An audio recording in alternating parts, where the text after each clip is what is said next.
Rocket வெற்றிகரமாக விண்ணில் ஏவப்பட்டது குறித்து இஸ்ரோ தலைவர் சிவன் தந்தி டிவிக்கு அளித்த பிரத்யேக பேட்டியை காணலாம். இஸ்ரோ நிறுவனத்தின் புதிய தலைவராக பொறுப்பேற்றுக் கொண்ட திரு சிவன் முதல் வெற்றியை பதிவு செய்துள்ளார்.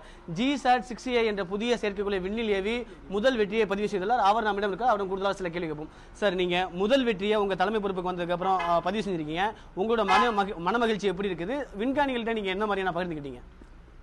இது முதல் வெற்றி அப்படின்னு சொல்ல முடியாது. ஏன்னா நான் டைரக்டர் VSS பணி செய்யும்போது இந்த ஒர்க் தான் பண்ணிட்டு இருந்தேன். அதனால் இது ஒரு டிஸ்கண்டினியூட்டி இல்லை, இது கண்டினியூஷன் தான் மாதிரி நான் நினைக்கிறேன். ஆனால் இந்த வெற்றி ஒரு ரொம்ப ரொம்ப முக்கியமான வெற்றி. ஏன்னா நாட் ஓன்லி சேட்டலைட், அந்த லான்ச் வெஹிக்கிளில் புது டெக்னாலஜிலாம் யூஸ் பண்ணியிருக்கோம். அதாவது பிற்காலத்தில் அது பெர்ஃபார்மன்ஸ் எப்படி இம்ப்ரூவ் பண்ணதுக்காக சில டெக்னாலஜி இம்ப்ரூவ் பண்ணியிருக்கோம். அது ரொம்ப சக்ஸஸ்ஃபுல்லாக நடந்திருக்குது. அதனால் அது ஒரு முக்கியமான ஒரு லான்ச் ஆகும். இது அடுத்து உங்களோட இலக்கு என்ன சார்? அடுத்து இப்போ அடுத்த 2 வாரத்துக்குள்ள ஒரு IRNSS-1I லான்ச் பண்ண போகிறோம். அது PSLV யூஸ் பண்ணி அது ஏப்ரல் மிடிலுக்குள்ளாக இருக்கும். அது பிறகு நல்ல பெரிய பெரிய மிஷன்ஸ்லாம் இருக்குது. சந்திரயான் 2 மிஷன் இருக்குது.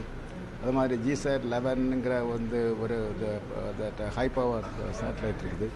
இது மாதிரி நிறைய சேட்டலைட்ஸ்லாம் மிஷன்ஸ் இருக்குது. ஒரு 10 மிஷன்ஸ் பிளான் பண்ணியிருக்கோம் இந்த வருஷத்தில். இந்த முதல் வெற்றிக்கு யாரிலிருந்தெல்லாம் உங்களுக்கு வாழ்த்து வந்து சார்? நான் என்ன பார்க்கவே இல்லை. நான் வாழ்த்து நிறைய வந்துட்டே இருக்குது. எனக்கு நேரம் இல்லை. இனி நான் பார்க்கணும். சார், விஞ்ஞானிகளோட தேவை அதிகமாக இருக்குன்னு சொல்லியிருக்கீங்க. இளம் விஞ்ஞானிகளை உருவாக்குறதுக்கு இஸ்ரோ என்ன மாதிரியான ஒரு திட்டம் கையில் வச்சிருக்கு? என்ன மாதிரி முன்னெடுக்க போகுது சார்? இந்த இளம் விஞ்ஞானிகள் இப்போ நிறைய பேரவே இருக்கிறாங்க. நிறைய அகாடமிக் இன்ஸ்டியூஷன்லாம் நிறைய பேர் இருக்கிறாங்க. அது இப்போ அவங்க நல்ல ஒரு கேப்பபிள் ஆட்கள். அப்போ அவங்க தகுந்த மாதிரி நாங்கள் அந்த இளைஞருக்கு வேலை கொடுக்கறதுக்காக நிறைய முயற்சி பண்ணிட்டு இருக்கோம். எப்படி நாங்கள் நிறைய வேலைகள்லாம் நாங்கள் வெளியில் கொடுக்குறோம் இண்டஸ்ட்ரிக்கு. அப்போ இளைஞர்களுக்கு அந்த இது அவங்க யூஸ் பண்ணிக்கலாம்.